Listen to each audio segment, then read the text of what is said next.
The 25th Shanghai Cooperation Organization CEO Foreign Ministers meeting in Tianjin, China, brought together key regional powers with significant bilateral and multilateral discussions among India, Russia, Iran, Pakistan, and China. The summit, hosted under China's 2024-2025 chairmanship, focused on regional security, economic cooperation, and counter-terrorism against the backdrop of a complex global landscape.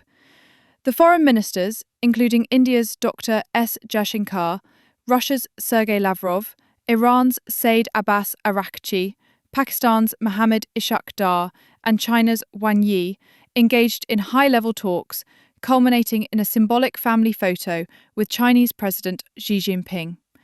Indian External Affairs Minister Dr. S. Jaishankar held bilateral meetings with counterparts from Russia, Iran, and China.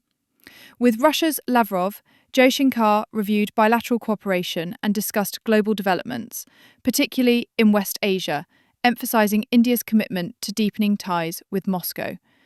In talks with Iran's Araghchi, India focused on regional stability following recent Iran-Israel tensions, seeking to strengthen SCO cooperation.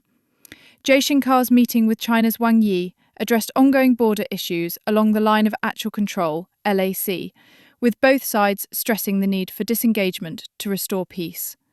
India reiterated its stance on terrorism, drawing from its refusal to endorse a joint statement at the June 2025 SCO Defence Ministers meeting due to the omission of the April 22 Pahalgam attack, which killed 26 Indian tourists.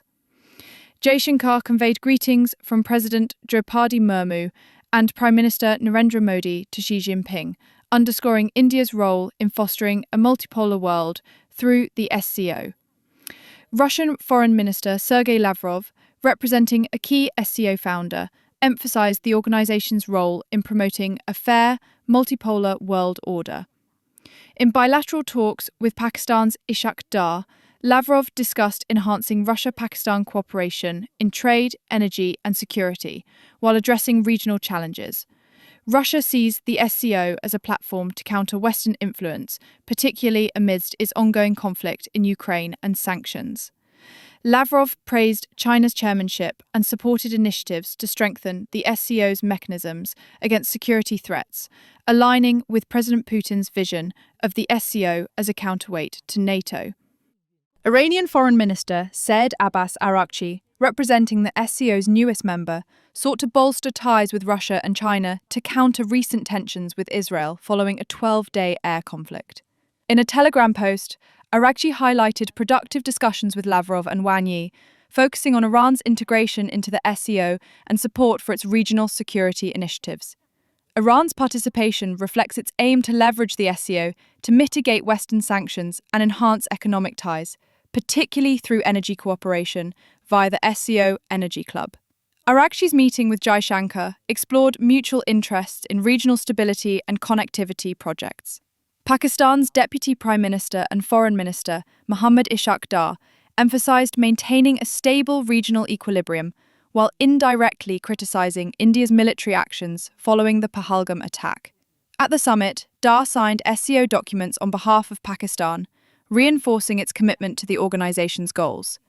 Pakistan views the SCO as a platform to strengthen ties with China and Russia, particularly through projects like the China-Pakistan Economic Corridor, CPEC.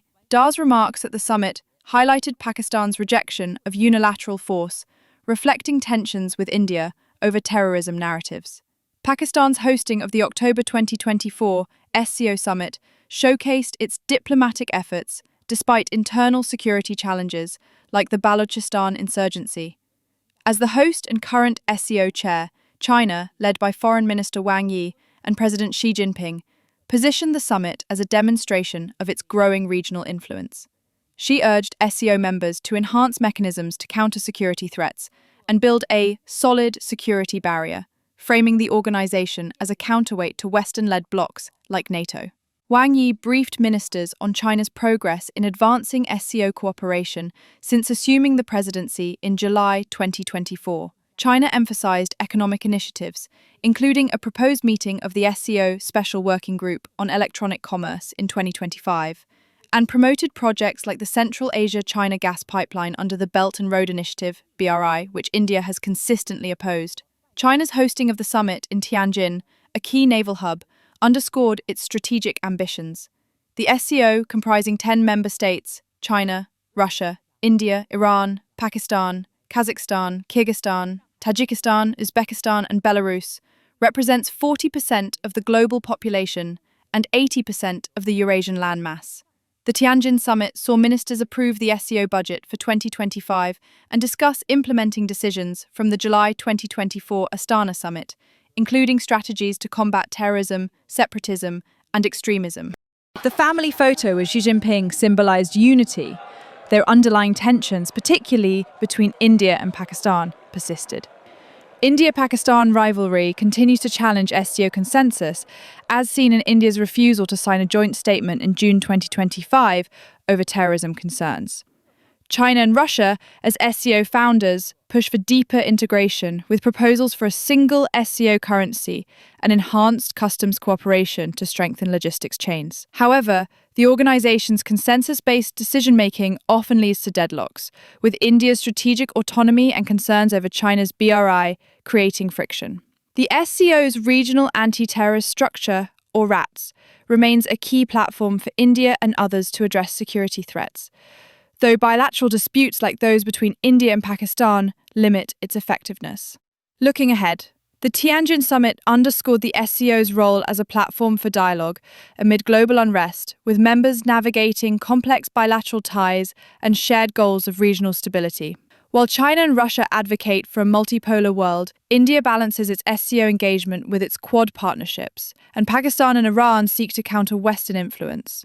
The ministers' discussion set the stage for the upcoming SCO Heads of State Summit, where these dynamics will continue to shape Eurasian cooperation. Stay tuned to DRM News for further updates on the SCO and global diplomacy.